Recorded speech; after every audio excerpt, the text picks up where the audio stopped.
Okay, so what I would like to do in the next 20 minutes or so to talk about a cultural phenomena which occurred soon after the collapse of the Soviet Union in Tajikistan in terms of restoration of Muslim sacred spaces and their transformations into cultural museums, which are called museumization. My main focus is on the shrines of Badakhshan and Khatlan, which have many things in common in terms of practices, beliefs, and venerations. The area which I'm talking about is on the south and southeast of Tajikistan. So just to know that Khatlan, as the rest of the Tajikistan, is predominantly Sunni Hanafi, while the rest, a vast majority of the Badakhshanis are Shia Ismailis. So shrine culture and Islamic mysticism is closely related to and based on the concept of sainthood in Islam. A shrine is usually associated with the name of a particular saint, wali, or holy person, which in Persian we call buzurgwar, who may or may not be buried or even not be physically present at the venue of worship. The sanctity of a real or imaginary enshrined saint is justified on the basis of, as believed, the holy person's genetic relationship to the prophet's family, that's to the Ahl al-Bayt. There are various Arabic and Persian terms employed to refer to the shrines. This diversity of terminology derives from each particular shrine's historical background and importance. The spatial composition of shrines can also provide a particular explanation of this diversity. Since shrines in Tajikistan occur in a variety of forms, such as mounds of multicolored stones, homes, springs, trees, half-ruined houses, and in modern time, museum shrines. For instance, if a shrine contains only trees or mounds of multicolored stones, it's usually called or stone, threshold or doorway into eternity. The other common term is mazar, and it's used to describe the shrines that are identified with tombs of particular saints. It's a Persianized version is Yaradgoh, meaning the place of pilgrimage. We also have terms such as Oromgoh, place of tranquility, Dargoh, court or tomb of holy men, and Jo'i Muqaddas, sacred places, which is mostly used in Soviet historiography, ethnography, sorry, on the literature. So the other commonly used term is Qadamgoh, which is stepping places. So the shrines identified with this term usually belong to the category of saints who are not buried there, but are believed to have visited the place and left their, as they say, holy footprint or Qadami Mubarak. This category belong to the hidden saints or holy or 40 hidden men. In Persian, we also call them Chihil Tanon, or in Arabic, Rijal al-Ghaib, as described in Islamic mysticism. For instance, Hakim Tirmizi, who is regarded as one of the earliest Muslim thinkers who deployed the term wali in relation to the concept of friendship with God in his Khatm al-Awliya, says that there are a special category of 40 strictly truthful men, Sadiqun, among the hidden saints in the court of God. Al-Tirmizi's idea was later developed by Usman al-Hujwiri, who is in famous Kashf al-Ma'jub, in which he describes the hidden saints as the superior Najib, or the divinely chosen category of saints who lived among ordinary people and solved their earthly problems. For instance, Khizr, Khojai Khizr, who belongs to this category as well. Another Sufi author, Abdulmamad Jomi, in his Nafat al-Uns min Hazrat al-Quds, further elaborated on this issue. He distinguishes the 40 Abdal as one of the most important groups of hidden saints who live among human beings, but whose presence is not physically observed or noticed. The myth about the Chiltan is also significantly strong in popular imagination of the Central Asian Muslims, They believe that the Chiltan constitute a secret society of hidden saints, very close friends of God, who are blessed with the supernatural powers and divine knowledge with which they can assist faithful believers.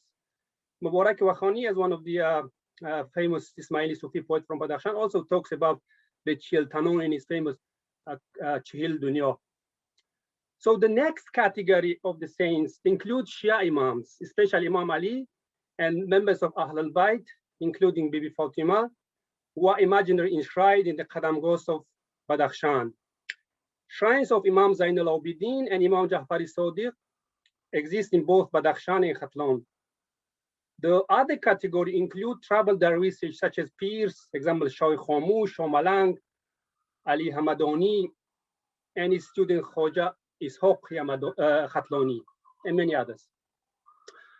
They are transformed into sources of blessing and direct relation with God.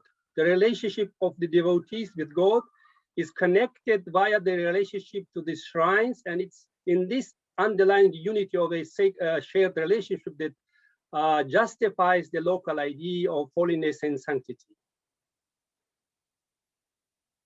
There are hundreds of shrines, if not more, in both Badakhshan and Khatlan.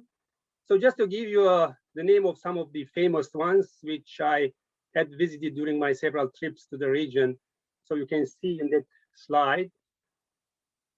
And also in Badakhshan, these are the famous ones in entire Badakhshan.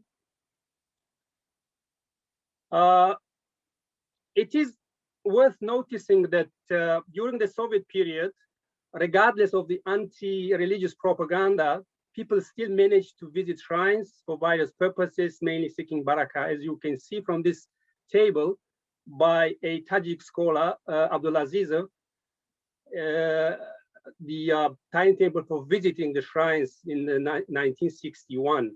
So as you can see, the numbers are quite high, taking into consideration the fact that the communists strongly fought against this type of practices. So it is worth noticing that during the Soviet period, regardless of the anti-religious propaganda, people still managed to visit shrines for various purposes. So now let me go to the museumization, which is probably one of the most important terms to elucidate a new phenomena in cultural revival in Tajikistan, concerned with shrine restoration and their transformation into ethnographic museums. As a process, museumization began in the last years of the Soviet Union, and it is strongly connected with the Soviet impact on religion and indeed respond to it. This process is a two-dimensional spectrum of both preservation and enhancement of religious cultural values. First, it is a tendency to preserve beliefs and practices related to the shrines and to reconstruct their spatial composition. It is also meant to prevent the local shrine culture from the threat of being accused in heresy by the radical Islamic ideas, which soon after the collapse of the Soviet Union epidemically spread in post-Soviet period to fill the gap of the communist ideology. Hence, museumization is a tendency of preservation of shrine culture is connected not only with the rehabilitation of the oppressed shrine culture, but also with the struggle for existence in a new anti-shrine situation created by both the radical groups such as Wahhabis, Salafis, as well as the militant atheists. Museumization is a tendency of enhancement of shrine culture, has positive orientation towards change and reform. It tends to modernize the architectural structure of the shrines, as well as to modify their social religious functions and cultural significance in accordance with the demands of modern society. In this process, ruined shrines have been restored and modernized. Likewise, several new museum shrines have been constructed in order to provide people with not only space of spiritual meditation, but also the atmosphere of social entertainment. Museumization accepts certain modern techniques of social organization, such as musical parties, social events, academic conferences, exhibitions, and excursions, with the deployment of tools provided by modern technology. One of the common factors that distinguishes the newly established museum shrines from old shrines is their spatial composition. Although the architectural style of the museum shrines in Badakhshan is based on the Pamiri house, It tends to be more, it's modernized variant with some decorative elements borrowed from the styles connected from Islamic abstract design culture. In Khatlan, the reconstructed shrines capture many architectural elements of mosques, madrasas, and tombs, including domes and minarets. Two elements of Islamic abstract sculptural design, like geometric patterns and the vegetable forms, are applied in the decorating of walls, doors, and windows of museum shrines. Calligraphy also is used. So as I said, in Badakhshan, the Pamiri House style museum consists of 5 pillars symbolizing the Ahl al-Bayt in Shia understanding. The 4-panel or chorkhonas ceilings symbolizes 4 angels. In the past, they were symbolizing 4 anasir, which is water, earth, fire, and wind, and 2 main woods, beams, which symbolize aqlikul and nafsikul.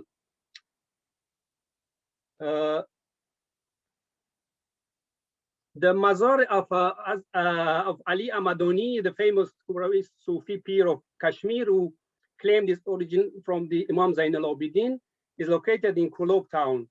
So what is the how this mausoleum came to be associated with Khatlan in modern Tajikistan?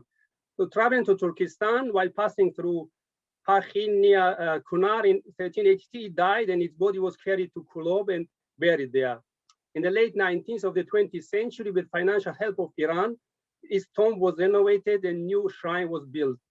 In his turn, he is turned into a national hero.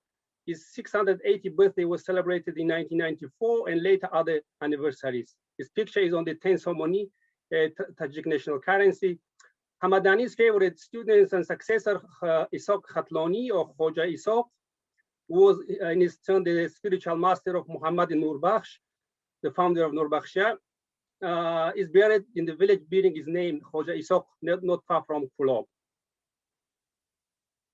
So you can see that this is the mazar of Shoy Mardon or Ali ibn Abu Talib in Badakhshan, Museum Shah Mubaraki wa Khani, this Qadamgah of Shoh Khambari of Tob. So there are, of course, many shrines that haven't changed at all, as you can see from this slide, taken in the 1980s by famous Russian Soviet ethnographer Kaminsky, Stebling Kaminsky, and the second in 2020. And they are mainly decorated with awns of mountain goats and sheep. So I'd like to say a few words about this symbolism. Some animals in the Pamiri popular tradition carry symbolic or archetypical characteristics such as mountain goat, ibex, or bighorns, sheep, Marco Polo sheep. These are closely connected to the world of imagination, mythology, mysticism, and the sacred, and sometimes viewed as guardian spirits. They are considered to be the property of Pari, or spite, a fairy, a creature in Iranian mythology in the form of a beautiful female who is powerful, can fly. Sometimes Pari can fall in love with even with humans. So just now I'm going to conclude. You can see this is the Qadamgah of Nasir Khosraw in Porshnef in Tajikistan, and you can see everything is there. Tourists are taking picture. There is a telecom technology, and there's a monument of Nasir Khosraw himself. So in a society where holy men are supposed to be endowed with divine power or supernatural power, it is clear that the distinction between God and man is scarcely emerged. In the past, shrines were constructed by the believers in order to have a more direct contact with supernatural powers at the place where the saints were buried or were believed to have performed some kind of miracles during their lifetimes and received spiritual blessing from them. The shrines on their own were not seen as a source of divinity, but it was the authority of the saint that made them sacred and the object of pilgrimage. On the other hand, the enshrinement of a saint was not merely concerned with the idea of receiving barakat, but also a matter of giving something back. That's to honor the soul, the saint's soul, and commemorate her life. In modern times, rebuilding on an old shrine and building a new one has a great deal to do with the issues of identity and religious-cultural revival. The newly built museum shrines provide people with not only a place of religious meditation, but also a space for social performances. Thank you very much.